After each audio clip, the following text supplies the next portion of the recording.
Of the three phases of the game in checkers, opening, middle, and ending, it's the ending that requires the most precise and careful play. However, at the same time, it's also probably the most overlooked aspect of the game. There's a certain psychology to it, where the road to getting kings is clear, the pacing of the game picks up, both players moving quickly toward the finish line and hoping to trap or capture the other. For a lot of players, this is where the real excitement begins, but it's also where the most mistakes are made. I'm going to go over some of those common mistakes today and alert you to some of the positions to keep in mind as you navigate this difficult and sometimes challenging stage. The first idea is when you have the opportunity to get a king or multiple kings, getting them in your opponent's double corner is generally best practice. The reason for this being is it's all about mobility and protection. So when you're in the double corner, you can move out this way or this way. In the single corner, there's only one way to move out, and that's this square. So a white king could potentially trap this piece here, but in the double corner, that same trap cannot happen. There are also certain micro positions to be aware of in the ending. As I've mentioned, it's easy to move quickly as there is a frenetic energy during this part of the game. The biggest advice I have is to slow down. It's okay. Your opponent may move quickly, but that doesn't mean you have to. There are three types of positions I really want to point out here, and this is the first one. Here, white can trade off the red king at any time it pleases. So all it has to do is move here, and the king has to jump, and white will take. What makes this even more dangerous for red is if there's a piece on this square or this square, as now white can simply exchange the king and get a double jump. The best way to avoid this position altogether is, instead of kinging here, with the idea of, okay, maybe you can hold this piece down, to instead king on this square or another square it chooses.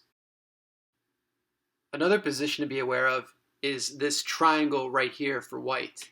What white can do is exchange off a king, like so, and take a double jump. The best way to get rid of a triangle is, well, you can either avoid it by moving the king out here and developing further down across the board, or you can exchange it and break it by moving here. Therefore, the triangle is no longer effective. This next type of position may be the most common and popular of them all. When your opponent has two kings aligned like this, it's an attacking position. Your opponent is going to leverage one of the two kings to spring a trap that can lead to a double, triple, or even more jumps. So let's look with more pieces on the board.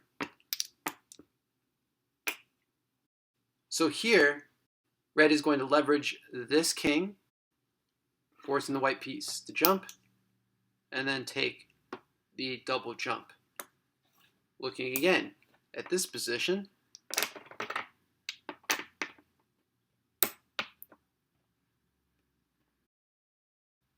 very similar. Red is going to move here, white piece is going to jump, and then another double jump. So being aware that when the two kings are close together in this type of formation, it can also look like this as well. And really, this can take place at any point on the board. So the biggest takeaway really is, when you're in this position, to, one, avoid it. So the white piece can move here, could also move here. And if the opportunity presents itself, to exchange off one of the red kings to eliminate this threat. Lastly, be aware that single corner border squares can become problematic in the endgame.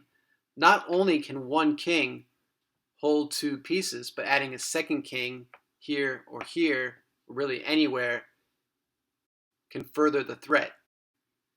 It takes a lot of training, practice, and visualization but knowing where your opponent could capture is always something to keep in mind before you move.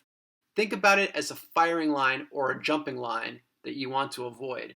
And I'm going to show you what I mean by looking at this position.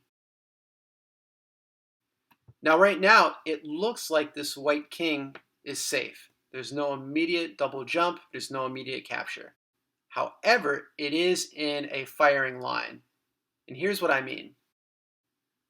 Red can use this piece here to force this exchange. Now white is here. And now, as I mentioned, these two kings are in attacking position. And red is going to move here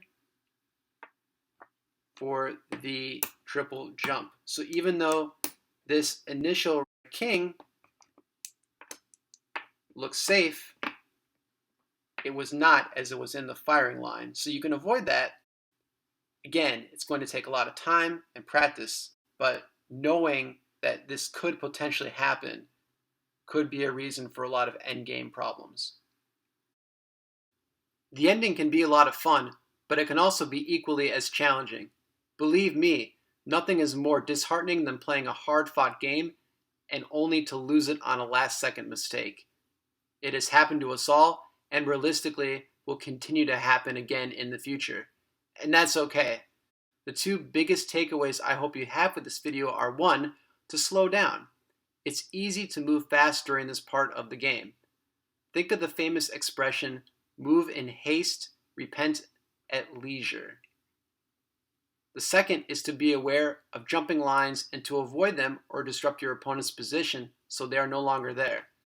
I'll leave you with this last example. Here, red is going to put white in a firing line by pitching there, and now going to pitch this piece here, allowing a double jump. And now red can take the triple jump and win the game. Thanks, as always, for watching.